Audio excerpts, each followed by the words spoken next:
Shalom amigos, ¿qué tal? ¿Cómo están? Tenemos doble parashá en esta ocasión. Parashá Matot, la número 42, y Parashá Masei, número 43. Para hablar de estos temas tenemos como siempre a nuestro invitado especial, el rabino Juan Pablo Sandón. Rabino, ¿qué tal? Bienvenido.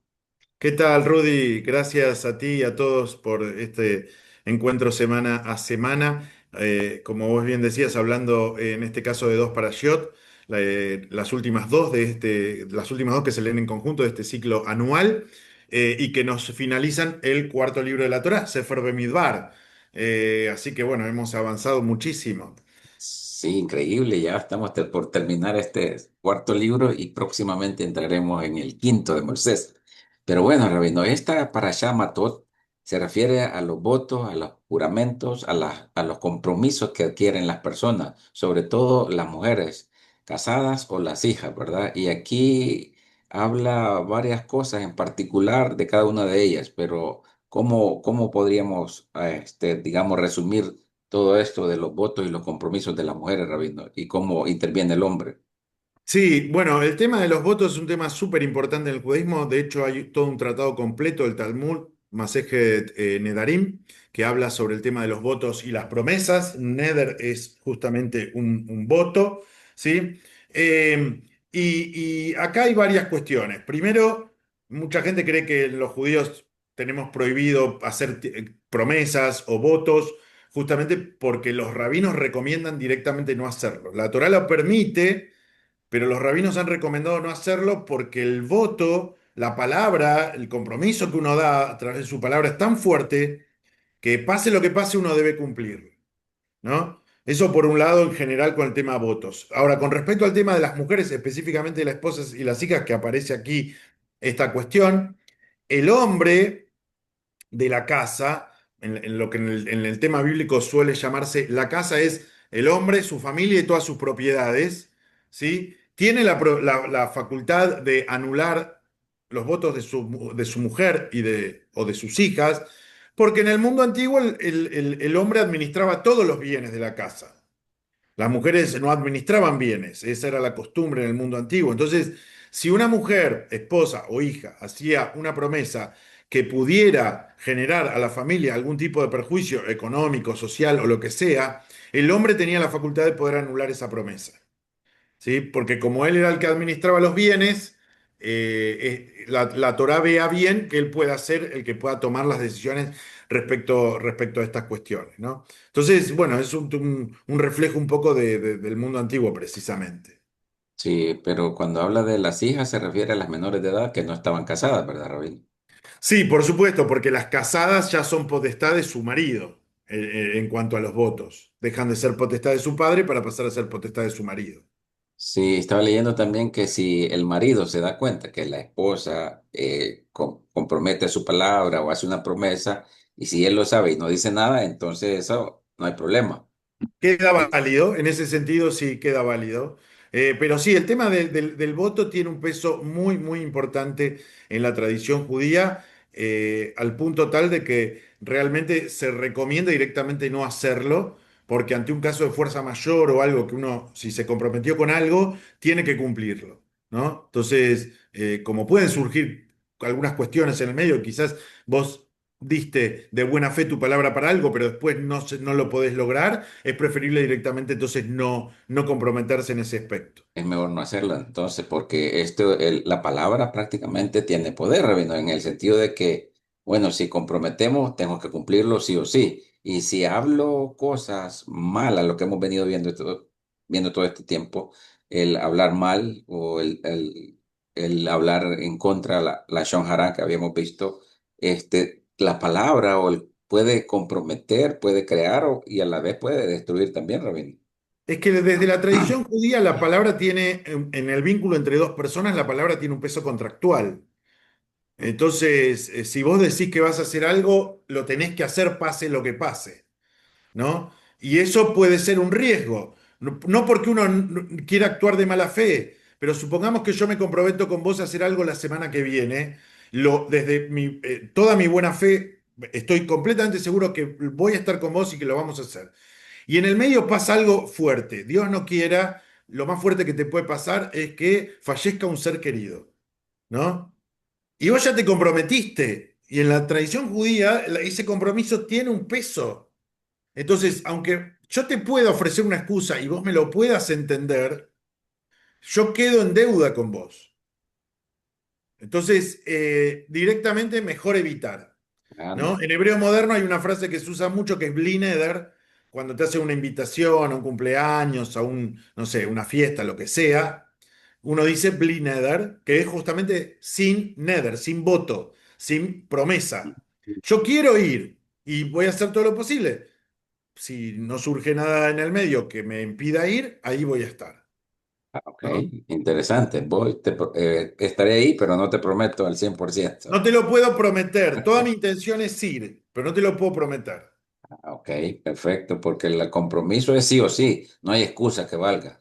No puede haber excusa después en el medio que yo te diga, mirá, me invitaron a otro lado, o no sé, justo mi hijo me dijo que tiene partido de fútbol y lo tengo que llevar. Eso no aplica. O sea, te comprometiste, tenés que ir. Ah, es muy serio, entonces, de acuerdo. Interesante, Rabino. Entonces hoy pasamos a otro escenario, a otro evento, guerra contra los madianitas, Rabino. Aquí hay varias cosas, Rabino. ¿Por qué contra los madianitas si ese pueblo acobijó a Moisés cuando venía huyendo de Egipto? E incluso Jetro o Yitro era un sacerdote de ahí. Entonces, de alguna manera, él también había introducido el Dios de Israel en ese pueblo. ¿Por Sí, qué? O sea, el vínculo entre el pueblo judío y Midian es un vínculo de amor-odio, por decirlo de alguna manera. bueno, Es una frase que usamos un poco acá, ¿no? Por un lado, Midian ha tenido algunas actitudes muy buenas, ¿sí? Con respecto al tema de, por ejemplo, vos decías, el asilo que recibió Moshe, especialmente de parte de Yitro, que era midianita, ¿no? Tzipora venía, la esposa de Moshe venía de exacto. Midian, ¿no? Por otro lado, ha habido algunas cuestiones como la que hemos visto oportunamente en Parashat Pinhas, donde Moab intenta a través de la seducción de las mujeres desviar a Israel, y muchas de esas mujeres eran midianitas también, ¿no? Y las costumbres de Midian, la Torá siempre, más allá de estas cuestiones positivas, la Torá siempre las marca como que las costumbres de Midian no estaban dentro de lo que el mundo judío ve como un comportamiento ético, ¿sí? En lo comercial, en lo sexual, en un montón de cuestiones, ¿no? Entonces, bueno, se da esa tensión que por momentos se lleva mejor y por momentos no se lleva tan bien como en este caso, ¿no? Entonces, bueno, es un poco, como decía, esta tensión de amor-odio con los midianitas. Entonces esta petición viene de Dios a Moisés y Moisés organiza el pueblo para ir a hacerle guerra a los madianitas por haber, sobre todo, inducido a Israel a cometer pecado, rabino, les enviaron las mujeres para que cayeran cuando Balac y Bilán habían intentado maldecir a Israel, no lo pudieron lograr, entonces enviaron mujeres. Ah, Exactamente, esta es como la exactamente. venganza entonces, rabino, contra ese Bueno, pueblo. de alguna manera es la La respuesta respuesta. bélica a aquella cuestión que, digamos, que si bien no fue por las armas, se puede tomar como un acto de guerra también, ¿no? Como un ataque, ¿no? A la integridad del pueblo judío.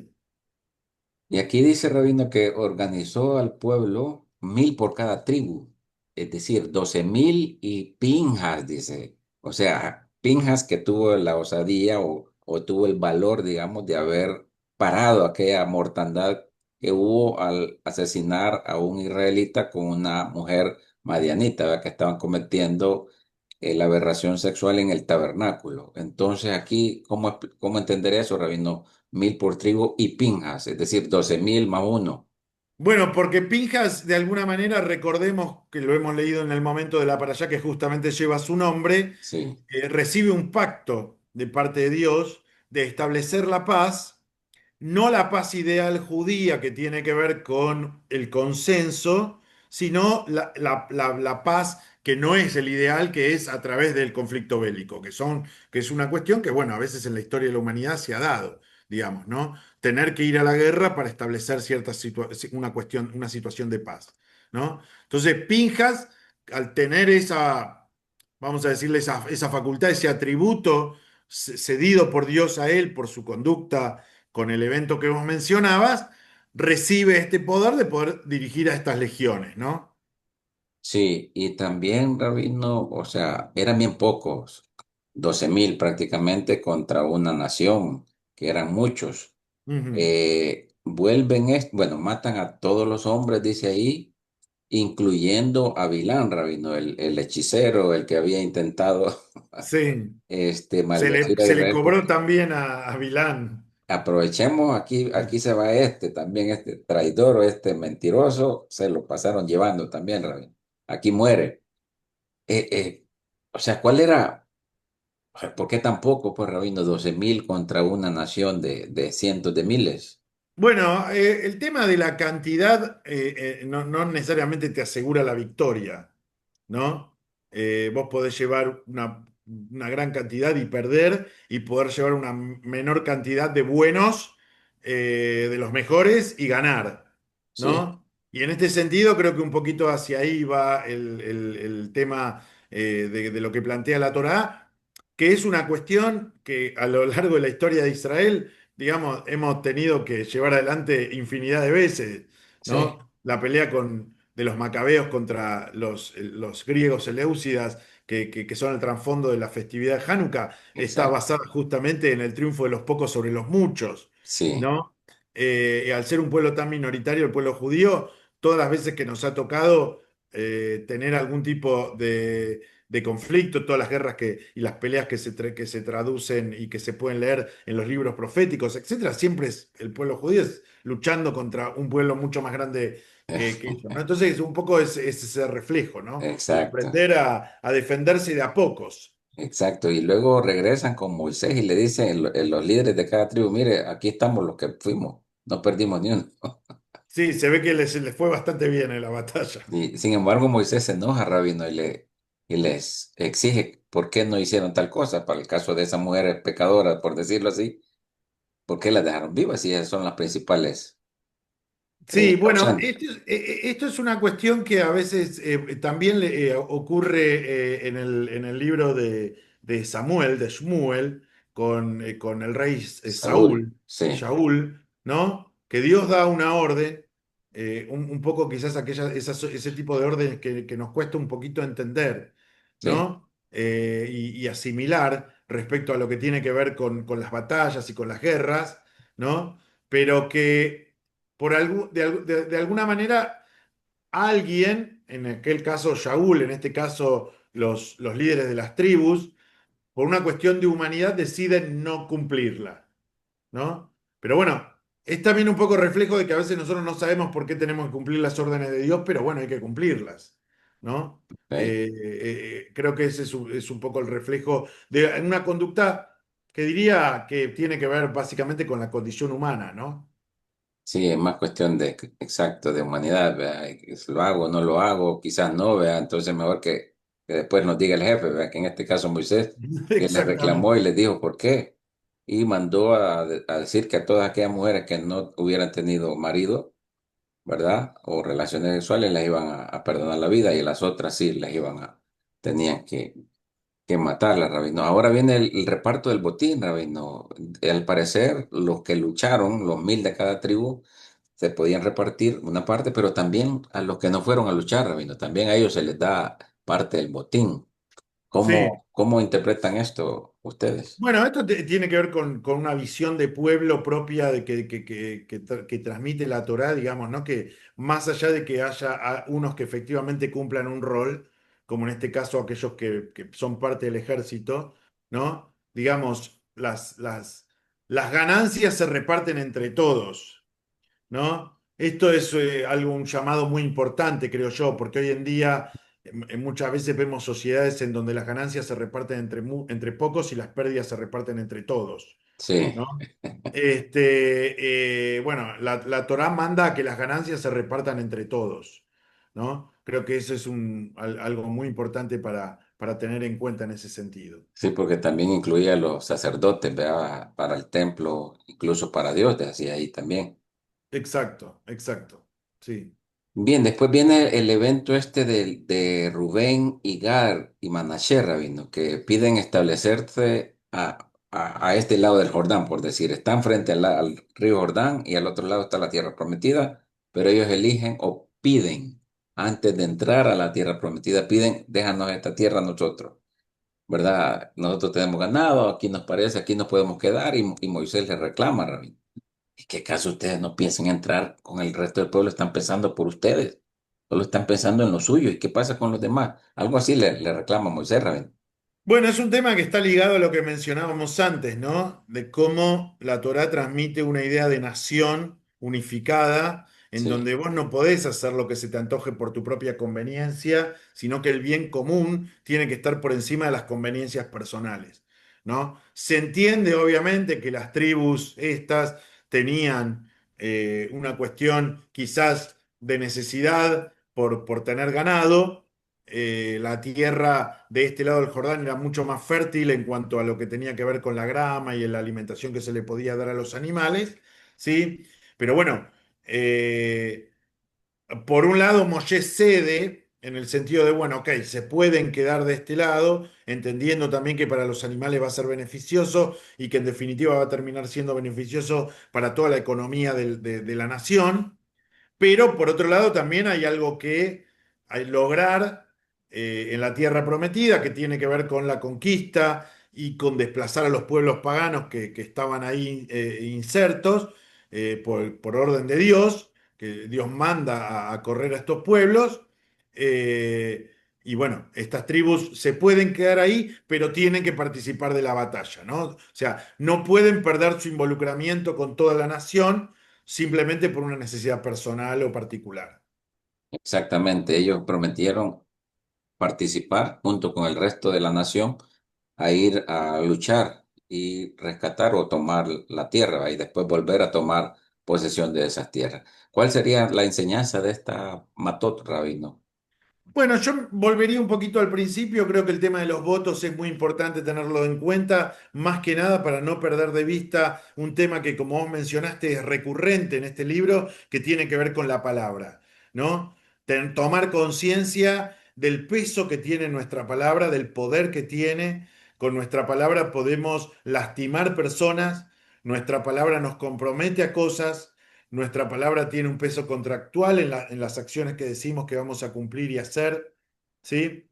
A veces se nos olvida un poco eso y dejamos que salgan de de nuestra boca cosas absolutamente sin sentido, sin darle el valor que realmente tienen que tener.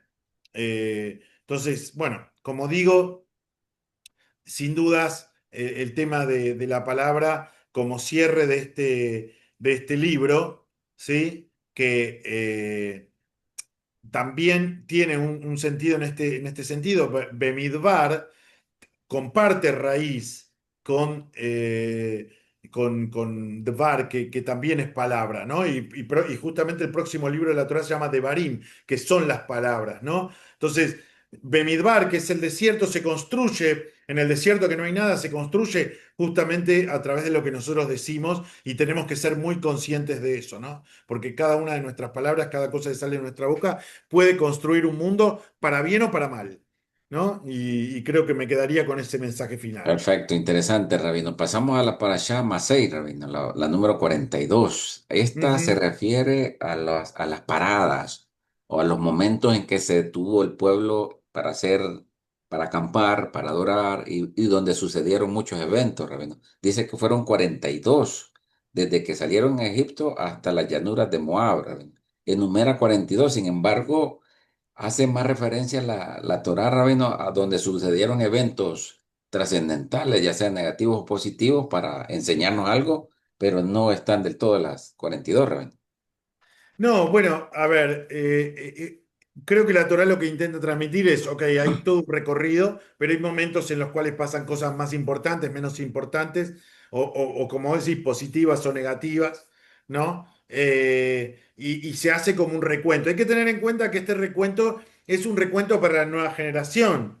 ¿sí? Ya, como vamos a ver en el último libro es un libro que transcurre absolutamente en su totalidad en la puerta de la tierra prometida. Moshe ya le habla a la nueva generación. De acá, de alguna manera, se hace un recuento de cuál fue todo el recorrido, porque la generación pasada ya murió en el desierto. Sí, ¿Sí? Entonces es como, como una enseñanza histórica a la nueva generación de qué fue lo que pasó.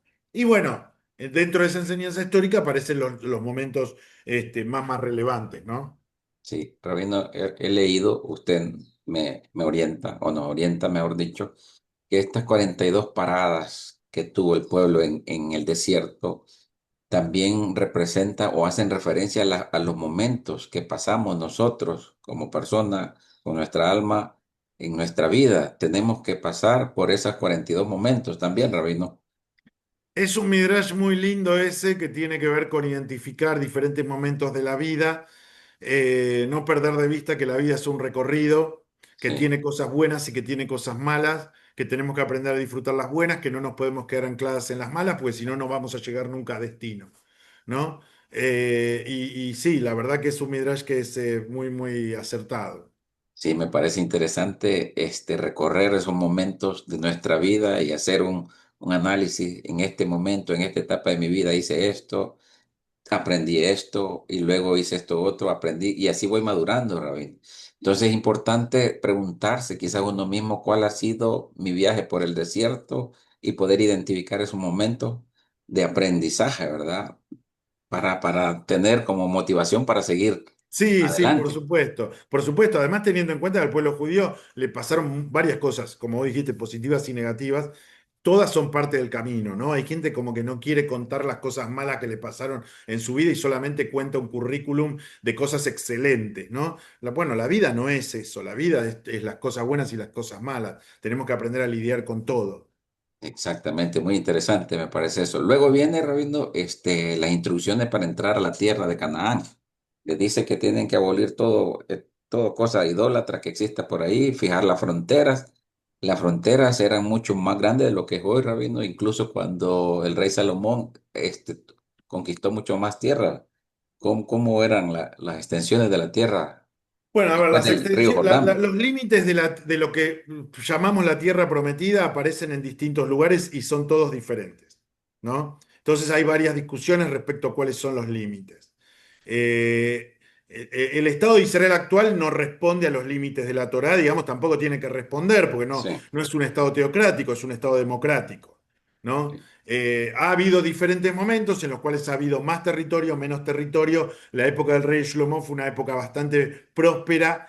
La primera época de los macabeos fue una época bastante próspera, con bastante extensión de territorio.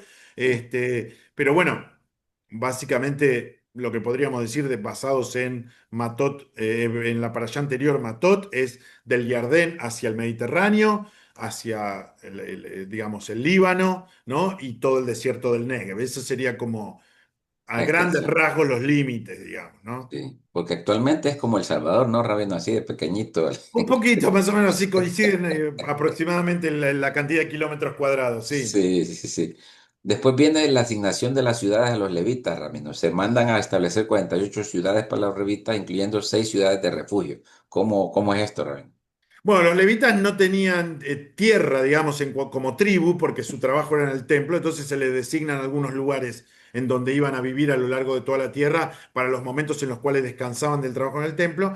El tema de la ciudad de refugio es muy interesante porque es parte de esta innovación que trae la Torá a la ley en general, que tiene que ver con el delito sin intención, especialmente lo que tiene que ver con el asesinato sin intención, ¿no? En la antigüedad, cuando una persona mataba a otra, la familia del muerto tenía derecho a matar al que lo había matado. La Torá trae esta cuestión del dolo o no dolo, y aquellas personas que no habían tenido dolo, que no habían tenido intención, podían ir a estas ciudades de refugio, que eran como unas cárceles de mínima seguridad, en donde el tipo de alguna manera pagaba una condena, pero no era una condena capital, ¿no? Ok. Luego viene, cabal, lo que usted estaba mencionando, los homicidios voluntarios e involuntarios. Ahí hay una serie de leyes, ¿verdad, Rabino, para este tipo Sí, de asesinatos. De la misma sí, manera aparecen las hijas de Zelofado otra vez, que se les permite casarse dentro de sus mismas tribus, Rabino. Lo que usted decía Sí, que era permitido casarse entre primos, alguna para shot anteriores, vea. Bueno, exactamente. ¿cuál podría ser entonces, Rabino, la enseñanza de esta para Masei, ya para cerrar por cuestiones de tiempo también? Mira, me quedaría con el comienzo, con el tema de convertir este recorrido por el desierto en una metáfora de la propia vida, ¿no? En donde hay cosas buenas, hay cosas malas que tenemos que tener en cuenta. Todo forma parte de la vida. A veces necesitamos que el camino sea un poco más largo de lo que teníamos planeado originalmente para no caer justamente en tener que querer hacer pasos adelantados o a veces para lograr un objetivo como los 40 años que fueron necesarios para el pueblo de Israel, ¿no? Creo que la vida es así en general, tenemos que aprender a subsistir con eso y yo me quedaría con eso como mensaje general. Perfecto, y quizás voy a decir una frase ahí para cerrar el libro de este libro de Bamidbar, Rabino. Nos invita a reflexionar sobre la travesía por el desierto, que la travesía no es un castigo, sino una preparación, es Sí, aprendizaje. Cada paso, incluso los errores, son una oportunidad de crecimiento y corrección. El sí. verdadero refugio está en conectarnos con la luz del Creador a través de la conciencia, el compromiso y la humildad que podamos tener a medida vayamos pasando cada una de estas etapas, ¿no? Que vimos ahora en Masei, ¿no, Rabino? Sí, excelente, excelente reflexión y para cerrar este libro. Sí, perfecto, Rabino, muchas gracias. Toda Ah, Rabá, y nos vemos en el próximo libro, Rabino. ahí nos vemos. Shalom a todos. Shalom a todos. Hasta luego.